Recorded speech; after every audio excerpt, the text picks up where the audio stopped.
All right, everybody. So we have a question that came in, and it's about balance. How to balance your life as you're trying to move forward. You know, there's a lot of young people that listen to the Power Project. There's a lot of young people that tune in and check out Mark Smelly Bell.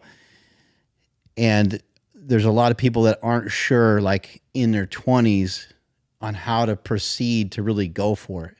I think everyone knows how to go for it, but they also maybe don't understand how to go for it when it comes to, you know, having a girlfriend, having a family, having other obligations. I think it's a big concern for a lot of people. They don't want to lose themselves. They want to be able to, they want to go for it. They want to be wealthy. They want to be successful. They want to have, you know, nice things and access to nice things and all this kind of stuff.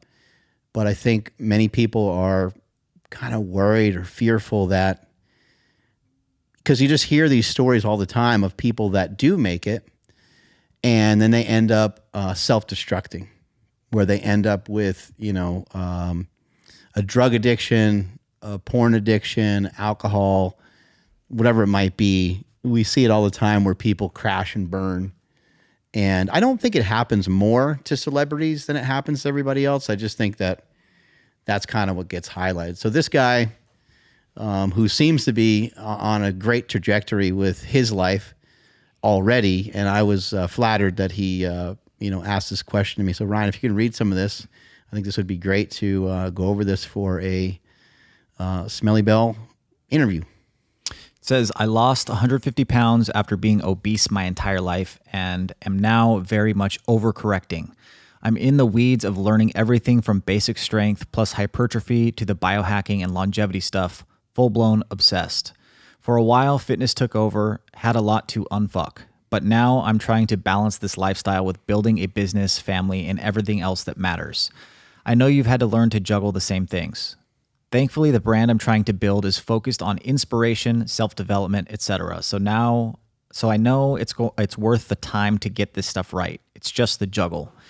Basically, how do you stay on top of consistently developing your physical health, business, and personal simultaneously? What would you focus on at 23 if you knew what you now know? Man, what a cool question.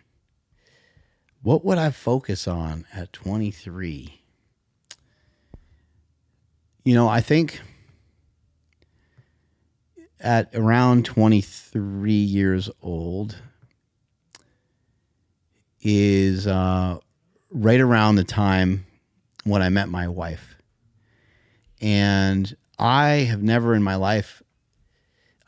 before in my life ever felt anything remotely close to how I feel about my wife. I've obviously, you know, dated some other girls and stuff like that and met some other girls. And, yeah, I never, that really threw me for a loop, big time. And the reason why I bring that up is because that focus at that time, like my focus was mainly just on my wife, on my girlfriend at the time. That was like a big focus for me because I don't know how other people operate, but like, man, I fell hard, you know, and I was like, that was everything to me was my wife. Now I still worked out. I still did everything. I still did all the normal stuff. It wasn't like I just sat around like obsessing over her, picking out a rose. She loves me not kind of thing. It's not like I was doing that because, you know, it's really important that you are continually working on yourself and that you don't get overly obsessed with any one thing. But again, like I said, I've never experienced that before. And as a young man, that is like a heavy thing to hit you. So what would I change about, you know, maybe my focus? I don't think there's a lot that I would change with my focus,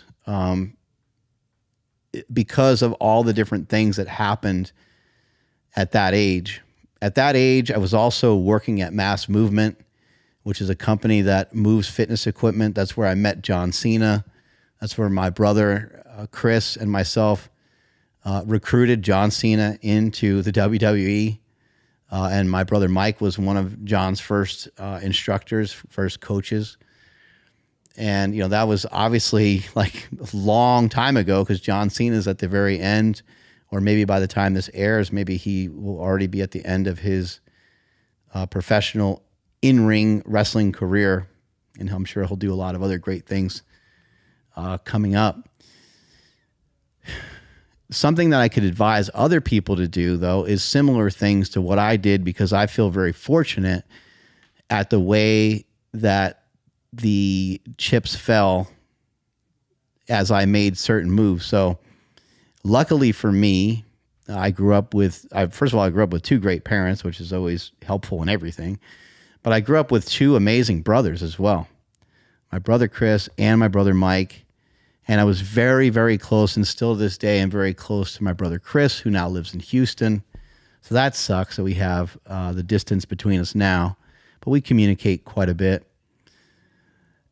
Chris went to USC Film School after making it into the Yahoo Film Festival with a rap music video that he made at Dutchess County Community College. And when Chris went to USC, I was like, shit, I want to get out to Los Angeles and I want to go see him. And so my parents luckily helped me with that. And I went out and saw my brother. And I was like completely mesmerized by Los Angeles. You hear all this stuff. I heard all this stuff from the time I was young. I grew up in New York, Poughkeepsie, New York. And you just hear all this stuff about like Hollywood and Los Angeles and Venice Beach and all these things. But then when you go and actually experience it, it was crazy to me. It was totally and completely nuts to me. I used to see Kobe Bryant in the gym. I used to see James Caan in the gym. I would see Arnold. I would see Stallone. I would see Magic Johnson. I would see Mike O'Tren, a.k.a. Mike O'Hearn. I'd see Mike O'Hearn. I would see some high-level power lifters. I would see some high-level bodybuilders. Trying to think of the different bodybuilders that were there at the time. Rico McClinton was one of them. Paul Dillette, Charles Glass. The name is just eluding me.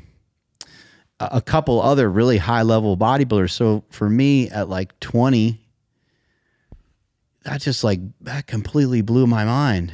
And I wasn't, what's kind of cool about it is I wasn't overwhelmed. I was motivated and inspired. Even meeting John Cena, who was about my age, he's a year younger than me, I think. Even meeting John Cena was inspiring, because like LA is a culmination of like a lot of people that want to do something more for themselves. And so they move out there. John's from Massachusetts. I was from New York. There's other people there from Chicago. There's other people there from Massachusetts. My good friend Mike Ryan.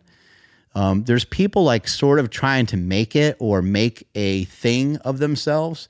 I don't think anyone knows what they're trying to actually make or create, but some of it is exposed in the film Bigger, Stronger, Faster, when the guys whose arms exploded explained about my brother, like, oh, I'm going to move to California and I'm going to be a big time movie star and I'm going to be a this and I'm going to be a that. And you're trying to follow in the footsteps of kind of like what Arnold Schwarzenegger did. Arnold moved from Austria to Venice Beach, California, and the rest is history. All the way to the point where he was governor of California, which is pretty wild to think about. So what I would encourage people to do is I would encourage young people to be just as delusional as me and think, to yourself that you're going to be able to turn yourself into something. And maybe rather than being like stumped or overwhelmed or crushed by the success of other people, maybe just be inquisitive. Maybe be mesmerized, but in a positive way. You know, I remember like all these just beautiful cars in Los Angeles, people cruising around in these, you know, beautiful vehicles, and you don't know who owns what and who actually does this or who actually does that. Like a lot of people in Los Angeles, of no surprise, a lot of people are full of crap. A lot of people are full of crap. And so you run into a lot of that. But there's still people that still have some pretty awesome things, whether it's like a vehicle or their house or whatever it is. And you, like for me, I was always interested in like, how did they get that? Like, what? That's amazing. And I remember working at Mass Movement and talking with the owner and talking to him about, you know, how he owned the company, how he got the company started. Like I was always really interested in those things. So I think at a young age, it's important to be inquisitive. It's important to ask questions. It's important to find a mentor. And one of the coolest things about this question that this guy sent was, he was like, hey, you know, maybe sometime I'll come to Sacramento and take you out for a steak. And it's like, that's the perfect attitude right there. Like the guy's already on the right track. He's already asking questions. And some people may see what I have. They may see like a car. They may see like a this or a that. And they may see a nice home, a nice place to train, a nice, you know. But the best thing that I have is my family. Like by far, like it's not even, and that's, you don't even, like I don't even really post much about my family. It's private. It's for me. It's for me. It's for them. You know, it's like they didn't sign up to be like some social media idiot like me. That's my gig. That's what I do. I chose to get in front of this microphone today. I chose to have these cameras on today. I chose to film this today. And my daughter and my son, you know, they didn't choose the same thing. And even if they did choose something similar, I still want it to be on their terms. So even when they were younger, you guys don't see a lot of, like, there's not a lot. I mean, there's quite a bit of video and pictures and stuff of them over the years because so many years have piled up. They're both basically 20-ish or getting close to that age-ish.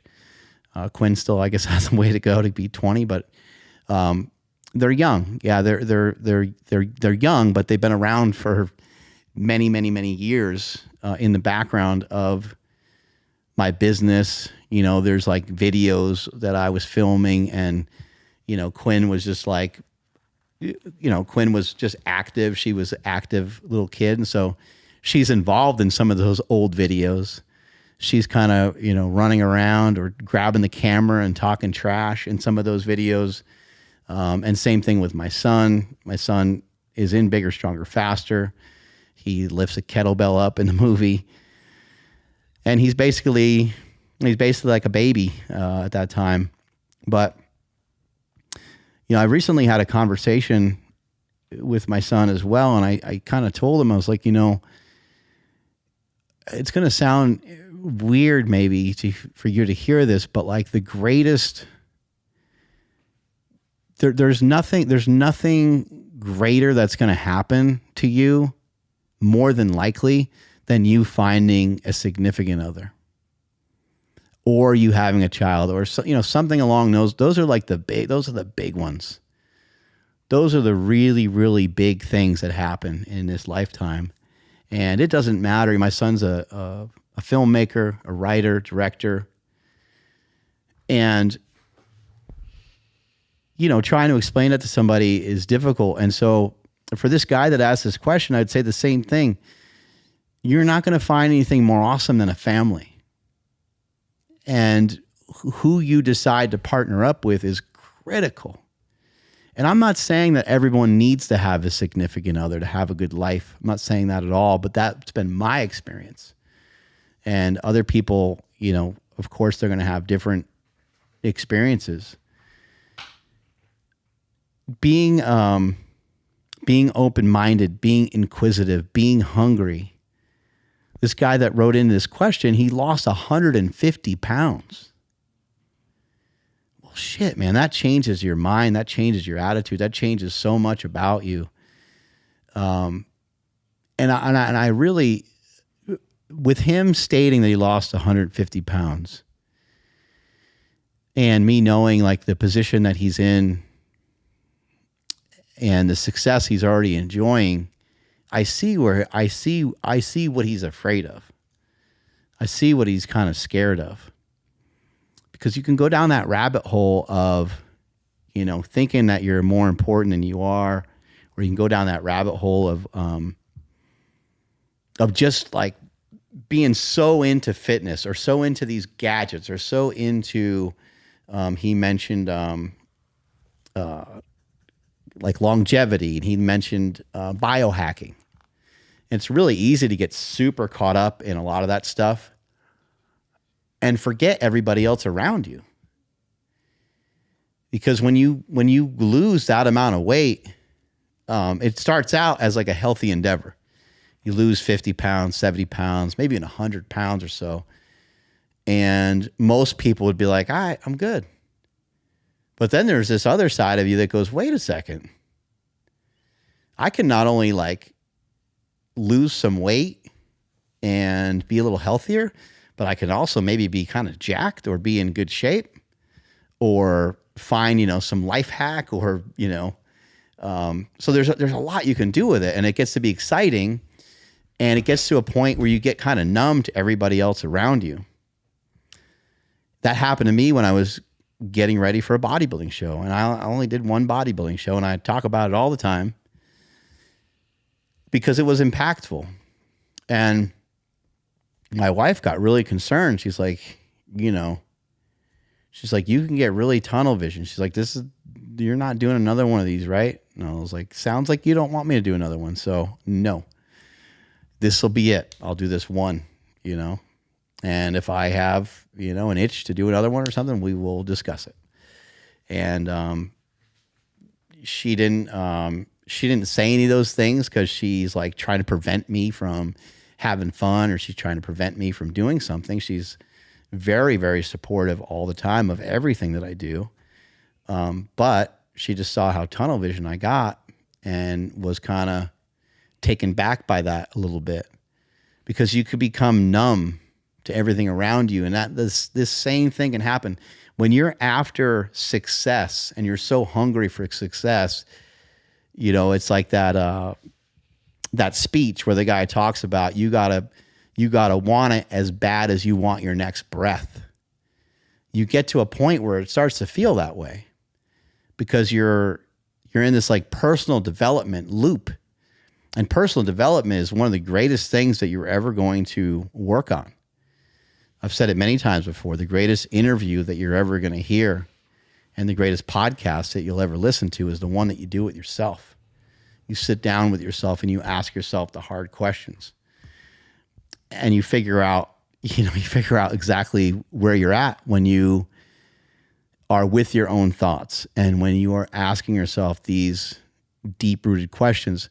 Personal development is how somebody develops themselves and turns themselves into someone that can continually rise to the occasion. They can continually bring themselves up, level themselves up into a new category. Without that development happening, and without you having an understanding of, you need to have a really strong belief in yourself. You also need to build a lot of self-respect.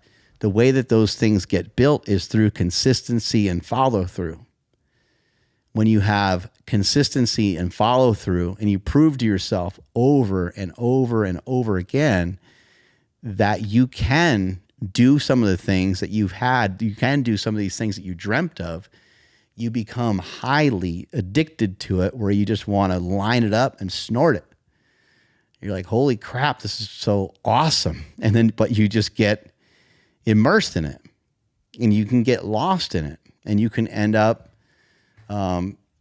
potentially being a Michael Jordan, potentially being a Kobe Bryant or somebody who really did, crack the code, someone that really did figure it out. But then there's also a whole nother side of that where there's how many people didn't quite figure it out to that level. thousands, hundreds of thousands, millions of people kind of crashed and burned along the way. You can just, think of any celebrity and, or not any celebrity, but you can think of like a lot of celebrities that really have had a lot of issues. They have everything figured out in terms of their money, their home. They have a lot of cool things, but then in their personal life, they have a lot of things that got messed up, either their own marriage or relationship with their children or relationship with their parents. And that could happen too when someone's not famous and when somebody's not a celebrity. But these kinds of things tend to show up a little bit more in people that are tunnel vision. I always thought it was really interesting that Marcus Aurelius, who we talk about all the time, and, we get a lot of motivational and really cool quotes from him. Unfortunately, it seemed like he had a very troubled son. And I believe that's like, the guy, the character in Gladiator that's portrayed in the movie Gladiator, is Marcus Aurelius' son. And so Marcus Aurelius is like known as one of the greatest leaders the world's ever seen. But then his son is known as one of the worst. And I'm not saying that I know any of the inner workings of that household or anything like that, but maybe, potentially, Marcus Aurelius was so honed in on his job and or fame and or celebrity and or philosophies. And maybe he didn't, if you don't share it with the people that are in the next room, then what's the point in having it? There's a great quote from Mother Teresa that's one of my favorite quotes. She said, the best way to change the world is to go home and love your family. And if you're pouring a lot of love and support and stuff into other people, that's fantastic. That is brave. That is not easy to do. And to do that with some level of consistency is awesome, whether you're doing it via the internet, you're trying to help people lose weight, you're trying to teach people about how maybe they can become successful or how they can be potentially in a better spot than where they are currently. That's really cool. But imagine doing that to the neglect of someone close to you.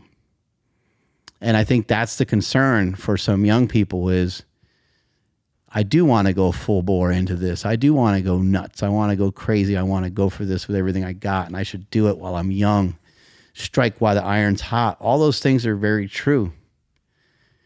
And there is no better time than now. There's no better time to start something and to continually try to work on it day in and day out and either fail fast or succeed fast. Failing fast will actually just get you closer and closer to the right answers. And succeeding quickly will probably just add up your bank account or will, have some immediate reward. But it does seem to be really easy. Like for me personally, I have not really gotten caught up with business stuff that much. But I definitely get caught up in the exercise side of things where it can really be consuming of, walking, running, lifting, stretching, myofascial release, making sure you're getting in enough protein, getting your macros set and getting, trying to weigh a certain amount or trying to look a certain way or all these things can really dance around in your head.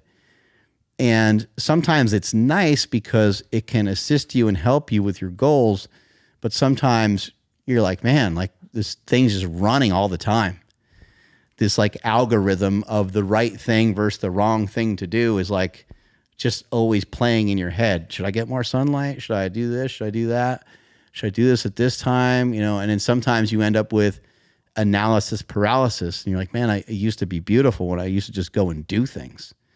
And you would think about it later. You would be like, oh man, like maybe I did a little too much today, but you wouldn't really give it much thought before you did it. And then after you did it, you might have to give it some thought because maybe you kicked your own butt pretty good that particular day.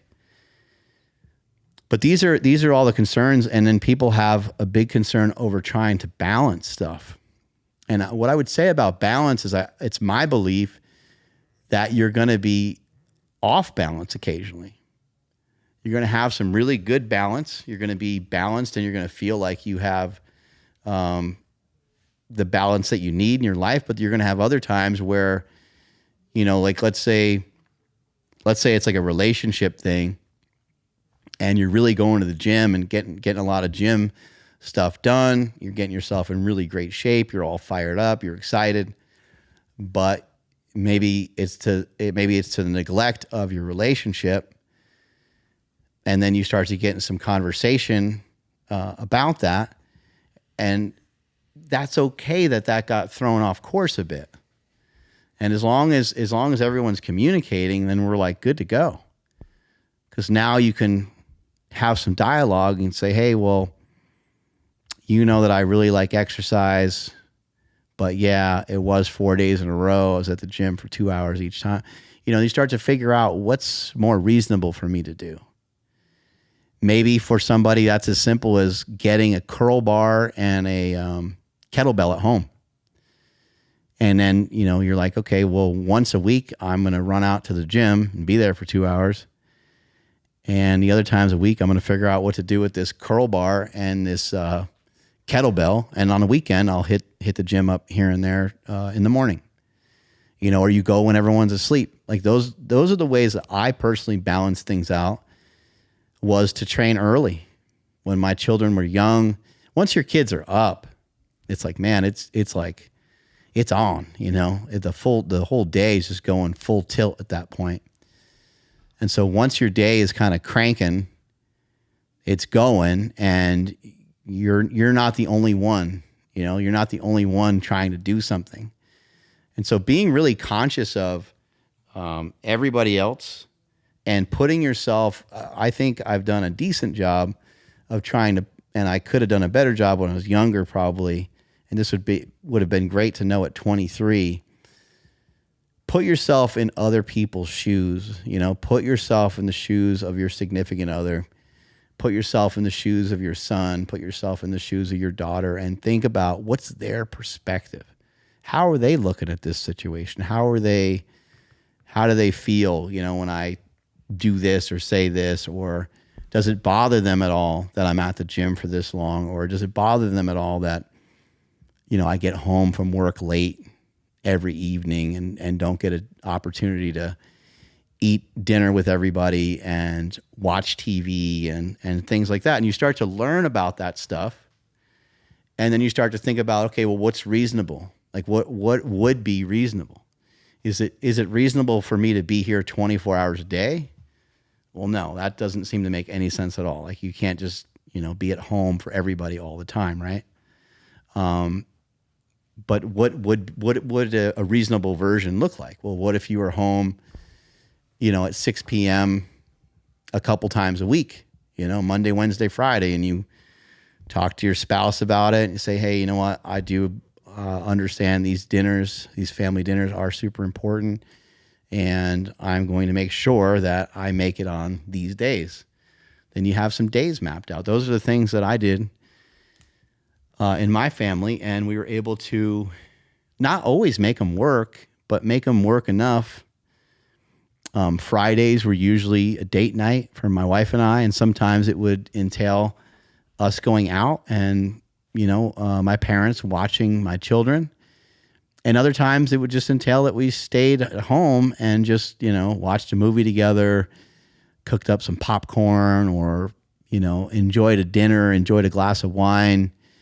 Just something that includes both of you, or like, hey, like, let's maybe just go on a walk, and you go and walk for an hour. And you not only got exercise in, but you got to hang out with your significant other, and you got to communicate and talk and all those different things. So I would say, again, when it comes to balance, I think there's going to be moments where you're going to be off balance, and it's okay to have that. And I think sometimes some men will say, oh, well, I'm working for my family, and they're like out and they're working, and then they're, at their job making overtime and so forth. And they're there for many, many hours, but that's not a great way to like be there for your family. Now you are providing in one way. And I do understand, like, sometimes you have to do that. That's totally understandable. I get that. But I think it's something to pay attention to, because you could be doing it too much. That happened with my dad. My mom kind of stopped my dad one day, and she's like, you got to stop. You got to stop working so much, and you can't take another basically pay increase. You can't take another promotion, because every time my dad would get a promotion, it basically just led to him being in a higher position, and he had to work more. And he's like, oh, I thought that's what we were working towards, to pay off the house and to do this and do that. But she's like, no, the kids need you.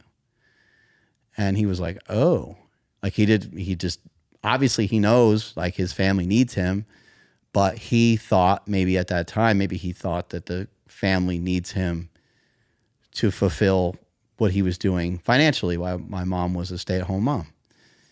And, that one conversation, things like that can really change things. Who knows what would have happened if things went differently. If a kid is neglected, it's like not a lot of great things. I never felt neglected, but it probably because of my mom, telling them, hey, slow down a little bit.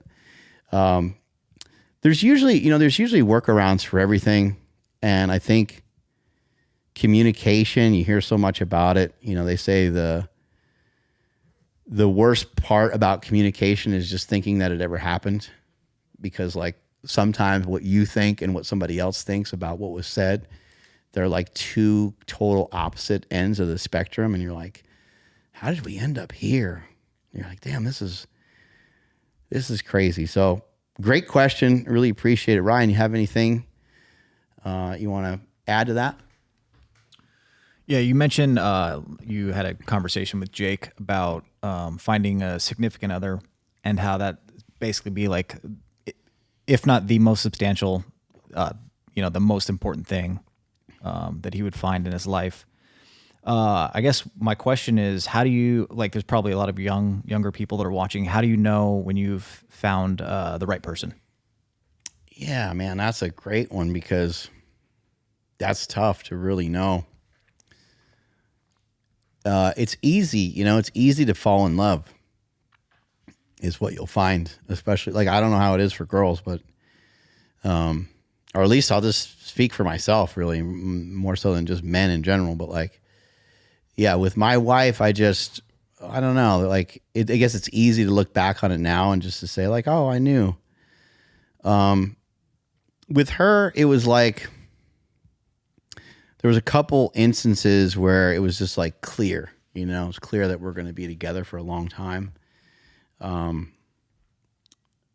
just remember, like, the main thing that sticks out to me more so than anything, I just remember that she cared about me a lot. And I've had other people care about me a lot, my brothers, my dad, my mom, and so forth. But, when you have, somebody that, not just like showing you attention, somebody that genuinely wants to like get to know you better, that's probably a really good sign that things are going pretty good. And for me, with Andy, yeah, she just, there was really like not a lot of doubt. I do think it was probably like only like a month into it where like we became like boyfriend girlfriend type thing. So it didn't take very long to kind of get to that spot. And then I think I do think that there's some steps that people should take. So I think that you should date each other, and then potentially the next move would be to try to move in together, see how that goes. I kind of felt like a bunch of different times that like this would be like the end. Like, when she was my girlfriend, I was like, oh, maybe this is just last couple weeks, couple months. But she seemed different, you know, and it seemed like it was going to be something that was going to last. And then we moved in together. I was like, oh, this would probably be weird. We had a few roommates and stuff too. I was like, this is probably going to be like, I'm going to be annoyed with the roommates, or like something stupid is going to happen. But nothing stupid ever happened, and we stayed together. Then we got engaged, and I felt like something stupid would happen when we were engaged. Nothing stupid ever happened. And then we, and each one of these phases, like living together, being engaged, both of those were a year or so. And then the next year we got married, and that was that. Yeah, but I guess for me, the main thing that stood out, that I knew she was right. I mean, she also just like fit in with my brothers and stuff too, and she grew up coming from a family of 4 and had siblings and stuff, and so just everything seemed to click and come together really well. But I would say, like, yeah, the main thing that stuck out to me was just like care, you know, reciprocation. You know, sometimes you meet somebody and you either don't care that much about them, or they don't care that much about you.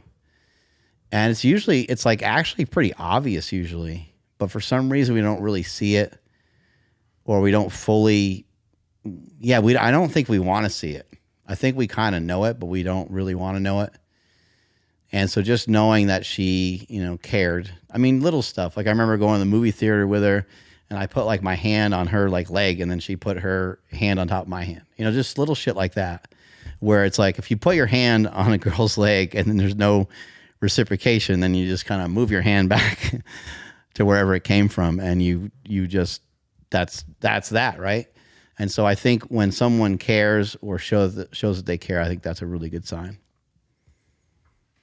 How important do you think setting boundaries are in order to maintain balance?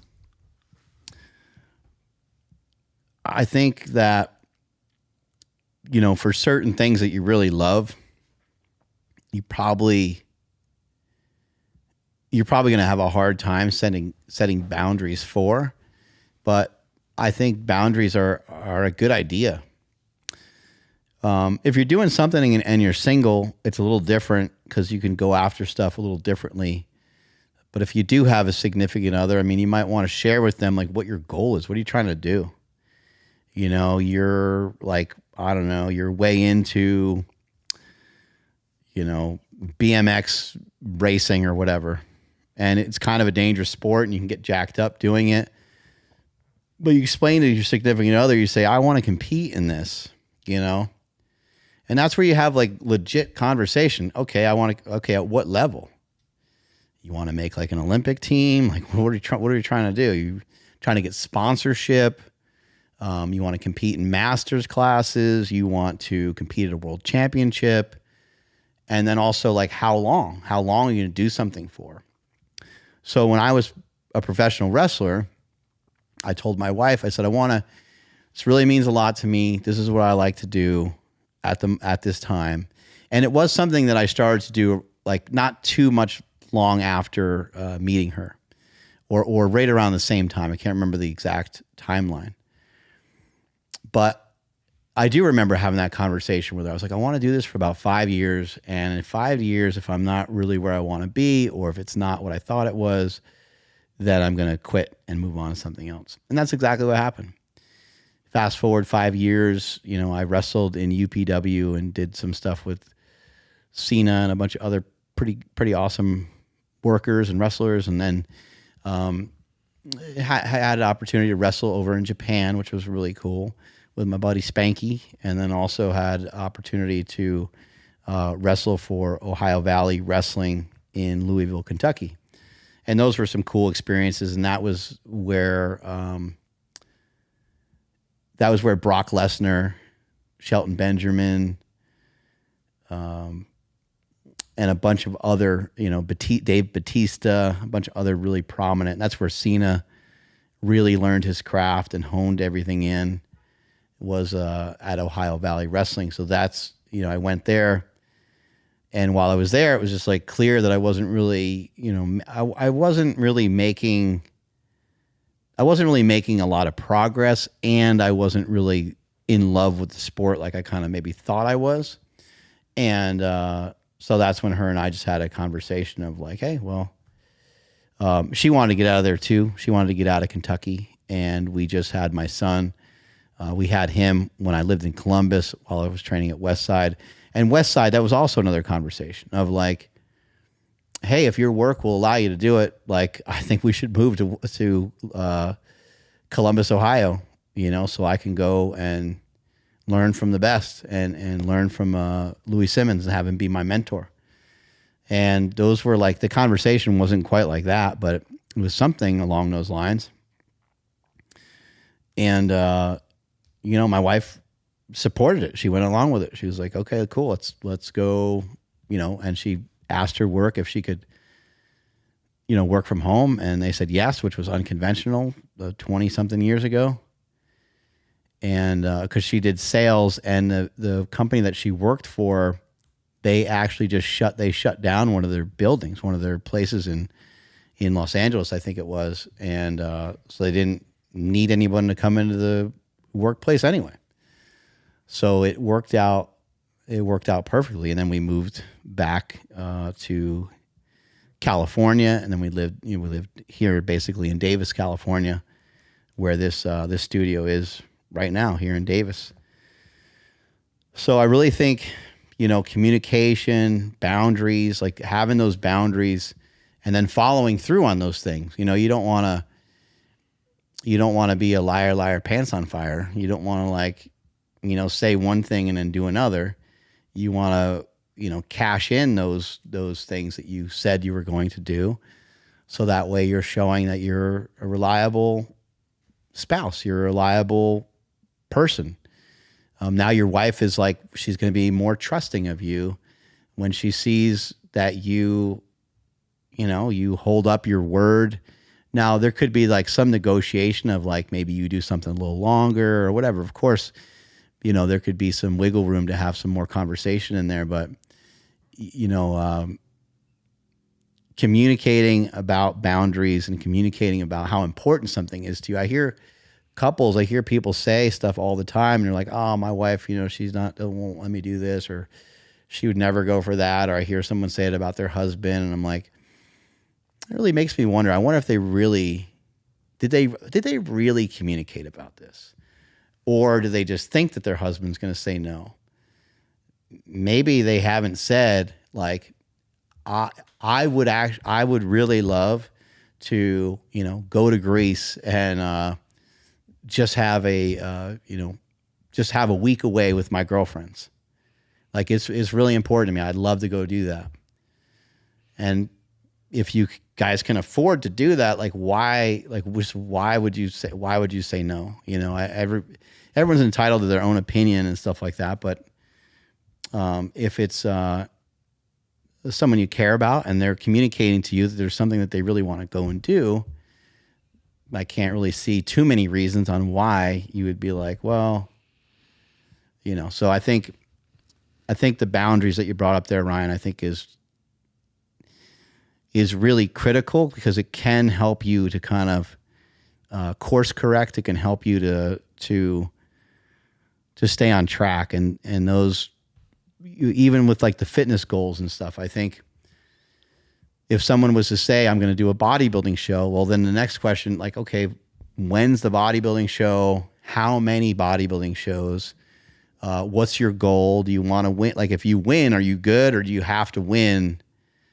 Because then you can kind of start to understand how long someone's doing it for, or going to do it for, because there's a lot of sacrifices within the household. I remember when my wife, she wanted to be part of PTA, which is like, it's a huge deal. Like, we have 2 kids, we have a lot going on. My wife runs Slingshot, and now she runs within You brand as well, and Mind Bullet. We may have had Power Magazine even at the time. So we're juggling a lot of stuff. And then she's like, yeah, I want, but we had a conversation about it. And I was like, well, our kids are at that school. It seems important. Like, yeah. And so The reason why there had to be a conversation about it though too is because that put a little bit more responsibility on me with the kids. And then it's like, okay, I can do that. Wait a second. Hold on a second. How long are we doing this for? And I think my wife was like PTA for like 3 years. So that's a pretty good amount of time, but it's participation in the community, Okay, so I didn't go to those PTA meetings, but my wife did. And I was,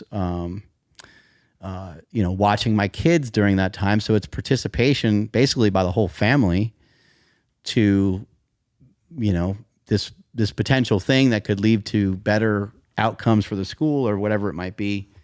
But you kind of get my point there is like, I think one of the most important things for a young man to know is that it's not all about you. You really do need to take care of yourself, and you need to work hard, and I think it's important to like train. I literally think going to the gym is like one of the best things you can do for multiple reasons. But I think that at 23 years old, it's important for you to understand, like, not everything just revolves around you and what you're doing. It feels that way when you're young, but being considerate of other people, being grateful, all those things are, in my opinion, they're signs of maturity. And when you see it from a young person, you're like, man, that person's awesome. They got their shit together. When you see that a young person has those attributes about them, you're like, damn, they got some things figured out. So, yeah, great question there with the boundaries, Ryan. Yeah, so just reading through this guy's comment, it sounds like he maybe feels like a little overwhelmed, and so maybe outside of like your bodybuilding phase, have you had any moments where you felt like you were spinning maybe too many plates and kind of feeling burnout?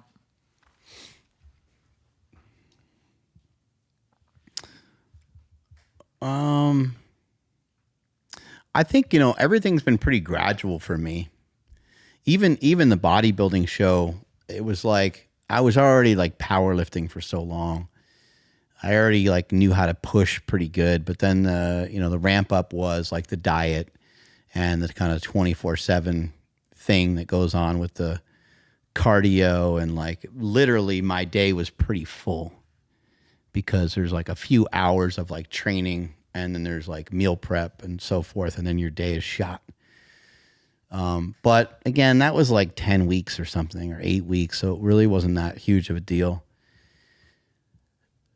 Overall, I've had moments in my life where things were a little bit too big for me, and I wasn't able to perform well. But in general, I haven't really felt I never felt chronically overwhelmed. When I was wrestling, there was a few situations where I wrestled for WWE, and I wrestled in one of their, it's called like a house show, which is basically a WWE event that isn't, some of it's recorded for TV, but a lot of it's not recorded for, it's all recorded, but not all of it is recorded for TV specifically or pay-per-view.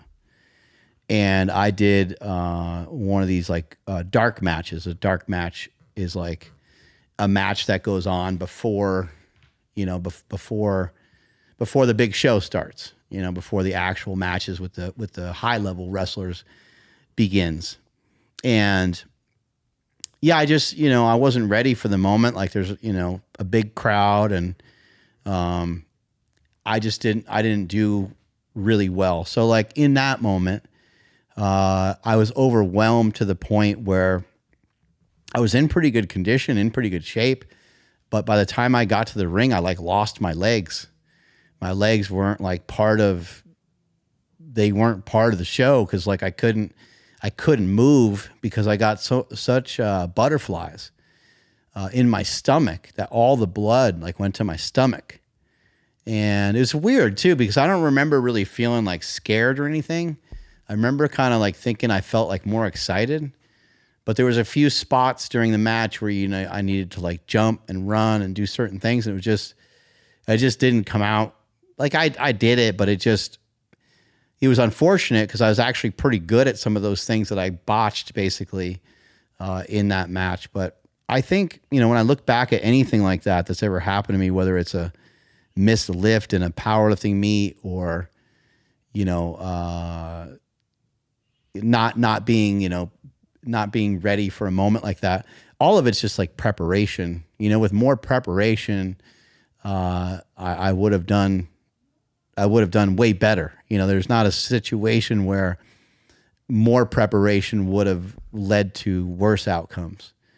You know, so more preparation would have definitely been important. And it wasn't like I wasn't preparing, but I wasn't as sharp. Obviously I could have been sharper because I could have done better. So learning from that experience and recognizing like everything's trainable, dude. Like you need to relax. You need to relax a bunch. You need to take a step back.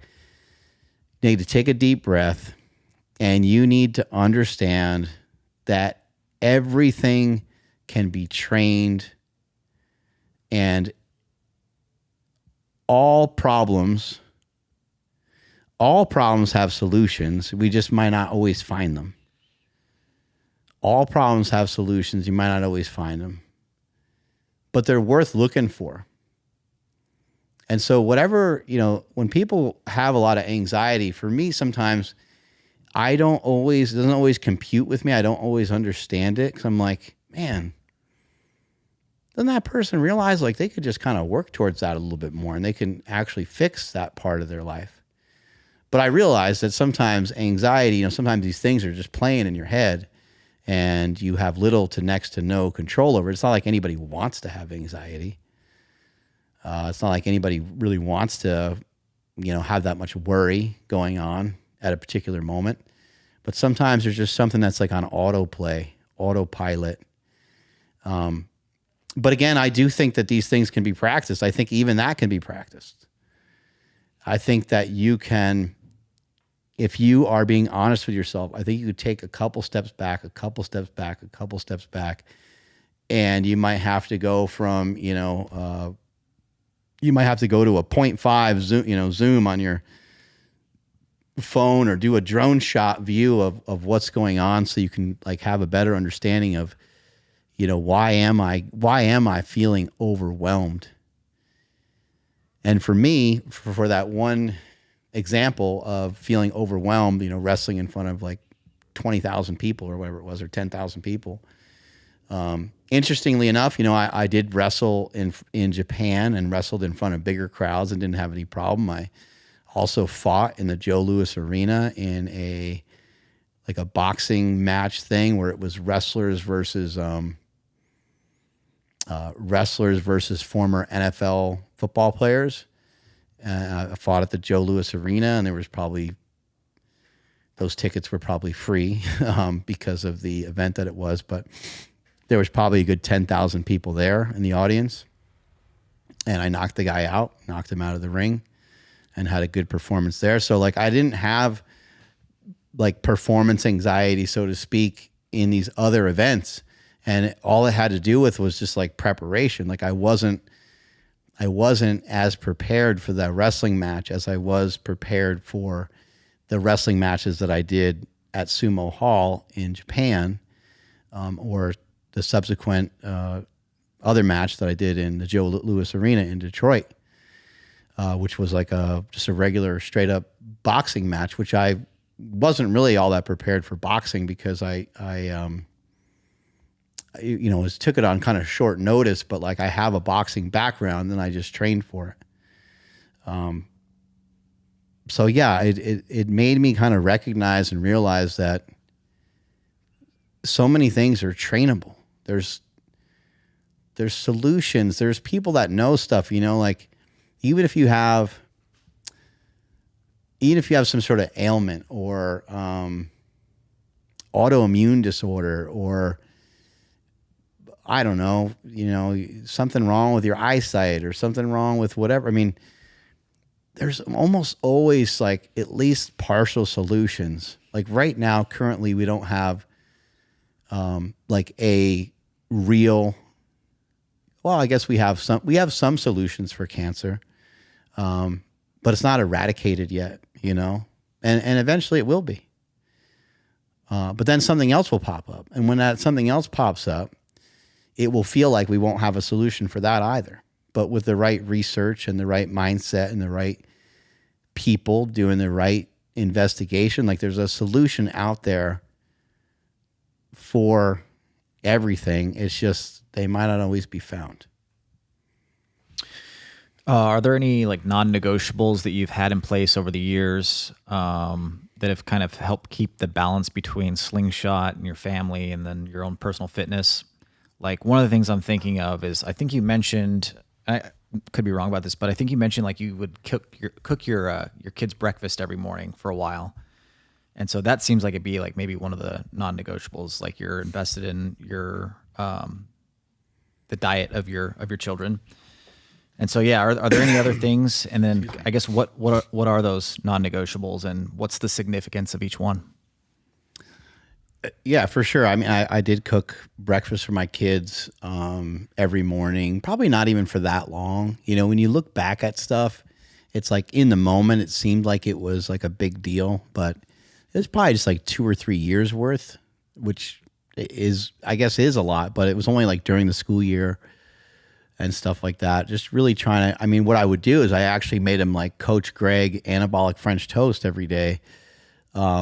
Before I ever knew about, I don't think Coach Greg had anything out at that time because this is a long time ago. But what I did is I would make them French toast, and I would use a little bit more egg white on the French toast just to give them like a little boost of like protein. But there was whole eggs in there too, and it was delicious. And I'd cook up some bacon. And then for me, I was usually cooking for myself anyway, so it was just an extra thing that I could do because I was already cooking like bacon and eggs for myself. And so it wasn't hard to do that. And that's the way a lot of my life is. It's like I try to stack stuff so that there's a convenience factor in there. And that worked perfectly because it really didn't take me that much extra time to cook for them. They were both really little at the time, so they didn't need like a lot of food. As they got a little older, it got a little more complicated because then they wanted like different stuff. But usually it was just like breakfast stuff, and I was already cooking breakfast, so it wasn't hard to do some of that stuff. Being directly involved with my kids' nutrition is something that's always been important to me. I've always tried to teach them about nutrition and teach them about the nutritional value of food. I also tried to show them like bad examples, like within the family of people that struggled with their nutrition and then that like ate too much and things like that. I would say, like, hey, grandmother, she's heavy and she limps around and she has, she has to walk in a compromised way because she has a hard time with her food and she got addicted to. And I explained this stuff to them when they were really young. And some people might be like, oh my God, like it's a crazy thing to explain to a kid. It might be a little bit crazy to explain to a kid, but I think it's just forthcoming. I think it's just, so yeah, like trying to teach my kids about that kind of stuff was always really important to me because I feel like your physicality, your health, I think is really important. Your nutrition is a big huge part of that. The other things, I mean, it's really just like training. I mean, like I'm not going to not train. And that's something else, as a young person can learn about is like, you already like training, so you're always going to train. So you don't have to think about like, oh my God, that's going to interfere with my training.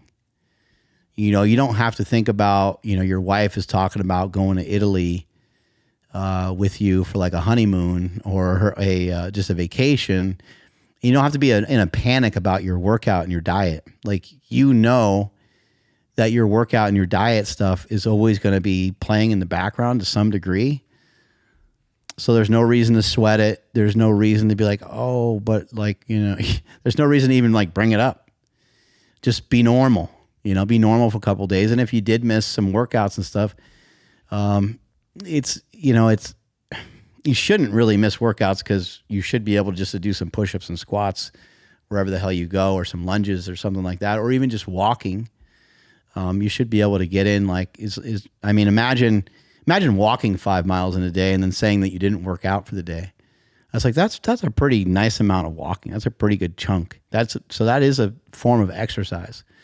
But mainly with me, the things that are always going to remain, the things that I'm just not going to budge on, I'm always going to work out. I'm always going to do things for myself. I'm always going to like have some good nutrition and stuff like that in there. And some of this might sound like selfish, but this is what has worked for me. This is what has served me. If I'm good from like an energy standpoint, and I'm clear-headed and comfortable with everything that's going on, then it's just that much easier for me to be attentive as a dad or as a husband.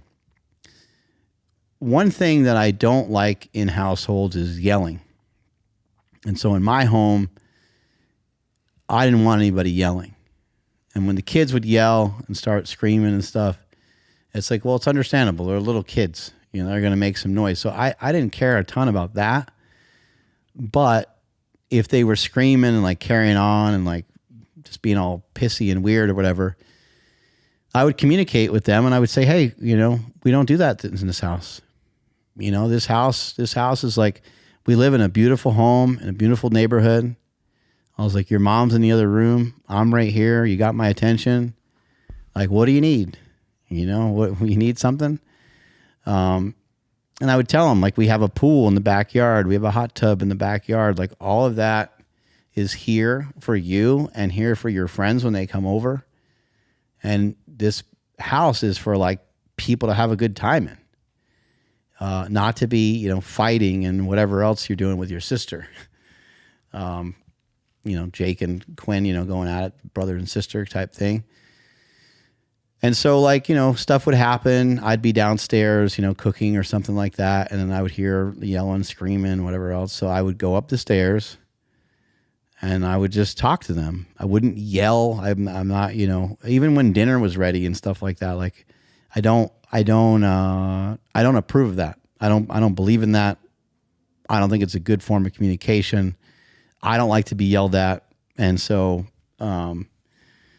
that was always a big one, and then like, I seem to get so much more out of my kids by just taking the moment and going over to them and just talking to them. And I always talk to them as they were like older, they might be 4, but I'm going to talk to them like they're 8. Or when they're 8, I'm going to talk to them like they're 14, because we don't give kids enough credit. They're actually a lot smarter than we give them credit for, and they're almost always a lot further ahead.